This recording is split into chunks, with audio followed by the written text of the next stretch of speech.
ঝরে দুটি আখি এ বুঝাইলে মন বুঝিস না তুই কোন জঙ্গলের পাখি রে আজ মনে মর চঞ্চল রে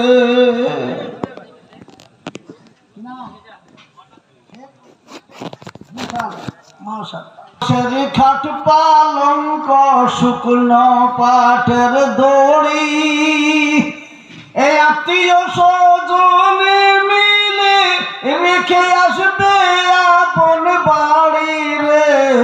আজ মন মরে চঞ্চল রে কুলের পাতা গরম পানি গোসল করাবে গোসল করায়ে